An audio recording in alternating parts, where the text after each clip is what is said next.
la ligne à grande vitesse entre Paris et Nice refait surface.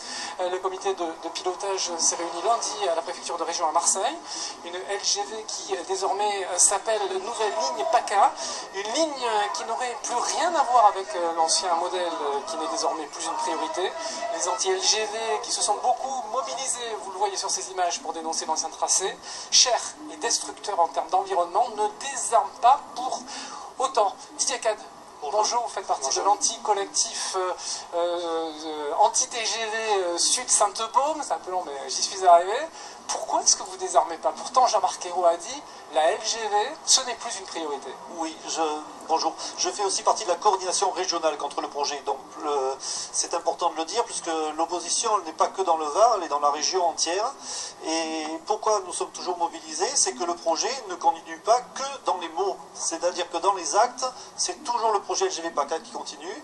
D'ailleurs, lors du dernier COPIL de lundi après-midi, a été décidé que la Commission nationale du débat public recommence cet automne une phase de concertation sur une partie seulement du tronçon de la LGV, c'est-à-dire sur Marseille-Aubagne, et l'an prochain refasse une phase de concertation sur la partie Aubagne-Toulon. Donc on est bien toujours dans le même projet, et aussi cette année sur la partie Nice-Cannes. Donc deux projets, un même projet qu'on attaque par les deux bouts, pour 6,7 milliards, alors qu'on nous dit qu'on n'a plus d'argent en France pour faire ce genre de projet. Le Premier ministre l'a dit, et les gens l'ont entendu, on arrête les grands projets pharaoniques, on s'occupe de rénover l'existant, et notamment depuis malheureusement l'accident de Brétigny, l'actualité est venue conforter cette prise de position, mais dans les faits, on est très déçus parce que tout continue. Alors, votre combat est évidemment respectable, mais il y a des populations qui sont en attente d'une nouvelle ligne. Est-ce que ce n'est pas un combat d'arrière-garde?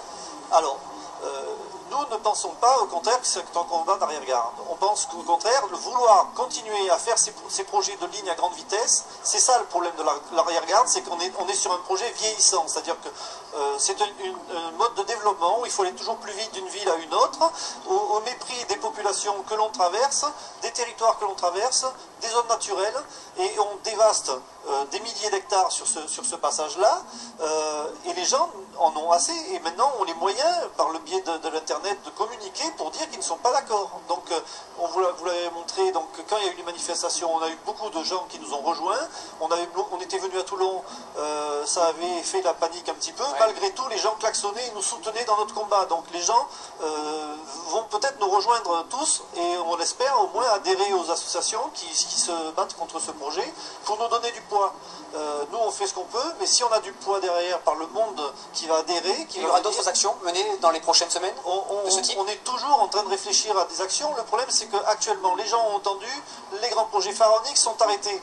Donc comment voulez-vous qu'on fasse? On communique, mais on ne peut pas déplacer les foules si elles ne sont pas informées. Qu'est-ce que vous dites aux élus de gauche et de droite qui, à 6 mois des élections municipales, seront questionnés sur le sujet? Est-ce que vous leur demandez? Déjà, nous, ce qu'on demande, c'est l'arrêt de ce projet. Puisque si on dit on arrête les grands projets inutiles, on demande des actes, que le projet soit arrêté, et qu'on regarde réellement les vrais problèmes. Parce qu'on nous dit qu'il y a des problèmes pour se déplacer dans Marseille et dans Nice. On le conçoit, effectivement. Il y a des problèmes, mais ce n'est pas une ligne nouvelle qui va rejoindre Marseille à Nice qui va résoudre ces problèmes. Ce qui va résoudre ces problèmes, c'est des trams, des métros, des bus, des moyens de communication, des vélos, des voitures partagées, des parkings déjà à l'entrée des villes pour pouvoir se garer. Pourquoi est-ce qu'on prend sa voiture pour aller en ville? C'est que bien souvent, on est bien obligé, il n'y a pas de moyen de poser sa voiture à un terminus pour aller en ville. En même temps, rejoindre Marseille, Nice en train, c'est une telle galère, pardonnez-moi l'expression, qu'effectivement les personnes qui font ce déplacement régulièrement sont plus enclins à prendre leur voiture. Est-ce qu'une ligne à grande vitesse ou une ligne rapide avec une ligne rénovée ne permettrait pas justement de réduire à la fois la pollution, à la fois l'utilisation de sa voiture personnelle? Alors là, la ligne rénovée, on est d'accord, il faut rénover l'existant. Et là, on est partisan à 100%, ça fait des années qu'on demande la réouverture. Actuellement, il y a une étude pour la réouverture du Carnoul-Gardanne. Il y a des lignes qui ont été fermées et on nous disait qu'elles n'étaient pas rentables. Alors la LGV va être rentable, mais il faut savoir qu'elle ne va pas être rentable. À 20 milliards, comment on peut rentabiliser un tel investissement? Pour 200 km, je crois que c'est le projet le plus cher du monde. pour moi, on marche sur la tête. Vous avez le sentiment quand vous baladez, si je peux me permettre l'expression? Oui, on essaye de balader, et pas que nous, l'ensemble de la population, parce que ces 20 milliards, il faudra bien les sortir à un moment donné. Donc ce sera de nouvelles taxes sur le transport, des nouvelles taxes sur le gasoil. C'est nous qui allons payer, c'est ça? Bien sûr, on est toujours là, le maillon faible, c'est nous, on paye, et on ne nous demande pas notre avis. Voilà. Pourtant, je reviens sur le COPIL. Il me semblait que les gens qui ont participé au COPIL, auquel vous ne participez pas, vous, hein, pour dire les choses très clairement. Évidemment, les associations ne sont pas conviées, ne sont pas invitées à ce genre de réunion, à parler de rénovation, hein, de rénovation et de confort de l'usager. Et plus de lignes à grande vitesse. Je ne comprends pas votre message. Le message n'est pas le même. Je ne comprends pas votre inquiétude. C'est un message. Vous n'avez pas confiance envers les gens qui, effectivement, ont participé au COPIL et qui seront décisionnaires quant à l'avenir de cette ligne. La Commission nationale du débat public qui va étudier le projet, donc qui va relancer une phase de concertation, l'en-tête de ce projet, c'est toujours la LGV PACA. Donc à partir du moment où, dans les documents officiels, on n'arrête pas ce projet officiel, il continue. On fait une tranche, c'est-à-dire on fait un tronçon d'un côté jusqu'à Cannes, Nice-Cannes, et de l'autre côté on fait un tronçon jusqu'à Aubagne, et puis on va continuer les études jusqu'à Toulon, et on va continuer à financer donc ces études. Ça fait déjà 286 millions d'euros que nous finançons pour des études de ce projet. On lance les études et on verra après. Mais on est dans un pays où l'argent est facile à gagner sur le dos du contribuable. Est-ce que vous chipotez pas, pardon, hein, sur les mots, parce que finalement LGV ou ligne rénovée, le COPIL est bien clair, on va quand même rénover des gares, on va rénover des lignes. À Marseille, c'est pas une rénovation de gare, c'est une gare enterrée. Il y a 10 km de tunnel, une gare souterraine, donc c'est une gare LGV enterrée qui va servir pour les TGV. Vous supposez qu'effectivement c'est une... non, parce qu'elle est inscrite comme ceci dans les documents de la LGV PACA. Donc si on en fait un tronçon et qu'on sort le projet, moi on me dirait on arrête tout et on va faire une gare parce qu'il faut arranger, à Marseille il faut arranger le problème de la gare qui est en cul-de-sac.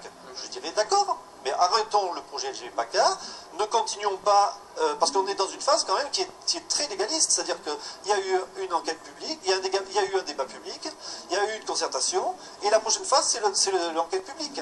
Donc on nous fait croire que c'est arrêté, mais il n'y a rien dans les actes qui a arrêté ce phénomène. Alors vous nous avez parlé des problèmes, des questions de financement, et qu'effectivement que ça pouvait très clairement impacter le contribuable. Hein. Mais au-delà du coût, qu'est-ce qui vous chagrine par rapport à la construction éventuelle de cette LGV ? Alors au-delà du coup, je suis viticulteur, donc on a vu nos territoires disparaître devant l'immobilier. Depuis 30 ans, j'avais amené des documents qui montrent bien que dans le SCOT, par exemple le SCOT de Toulon, toutes les zones qui ont été construites depuis les années 70 se sont faites au détriment de l'agriculture. Donc déjà, on a un impact fort de cette pression foncière, pression immobilière, que la LGV ne va pas résoudre, parce que les gens, une fois qu'ils sont ici, qui vont arriver dans Toulon avec un train, qu'est-ce qu'ils vont vouloir faire? Ils vont vouloir visiter, donc ils vont prendre une voiture et ils vont promener. Il y a des questions environnementales. Il y a des questions derrière environnementales. Je vais parler de Sud-Sainte-Baume, on est dans un cas particulier. Les terrains sont des sols quartziques, donc c'est pas très connu, mais en fait ce sont des calcaires qui sont très poreux, très pleins de failles, et l'eau qui vient alimenter Toulon, Messanary, Bandol, Saint-Cyr, vient de la Sainte-Baume, par des réseaux souterrains dont on connaît très mal le réseau hydrique. Donc si on s'amuse à faire un tunnel, puisque le projet de venir à Toulon, c'est quand même un tunnel aussi de 13 ou 14 km pour rentrer et sortir de Toulon. Mais on va tout modifier, et vous savez bien, à Toulon, on est bien placé pour le dire, que le tunnel, ça ne fonctionne pas. Donc, le maire de Toulon va nous rejoindre dans une minute. Concrètement, vous désarmez pas, le combat continue, on peut s'attendre à ce qu'il y ait des actions des différents collectifs dans la région, et c'est sous peu qui se mobilisent. Déjà, les collectifs sont mobilisés, on communique, on essaye de communiquer au maximum pour que les gens nous rejoignent, pour que le jour où on fasse une action, ce ne soit pas un échec. Voilà. Hubert Falco, le sénateur maire de... Merci beaucoup Didier Cahl de nous avoir rejoints sur ce plateau. Hubert Falco, on vient de parler de la LGV PACA, c'est un projet, mettez-vous juste là, voilà. Et puis après on se déplacera juste après le flash. C'est un projet qui est abandonné parce que Didier Cahl nous disait non, moi je parler de la mer aujourd'hui. Regardez la plus belle rade d'Europe. Monsieur le maire, c'est juste pour être d'accord par rapport à la discussion qu'on vient d'avoir. Des centaines de milliers de personnes. C'est juste pour être d'accord. Les 40 plus beaux voiliers du monde. On va en parler, je vous garantis qu'on va en parler. La LGV PACA, c'est juste pour être d'accord avec ce qui vient d'être dit. La LGV PACA, c'est en 2050. Alors d'autres que moi en parleront dans les années à venir. Donc voilà. Moi aujourd'hui, croyez-moi, je suis un maire heureux. Il y a des voiliers de légende dans la plus belle rade d'Europe, j'ai pas osé vous dire du monde. Toulon conjugue son ambition maritime parfaitement bien aujourd'hui. Ouvrir Toulon sur la mer, telle a été mon ambition de toujours. Et c'est une fête populaire.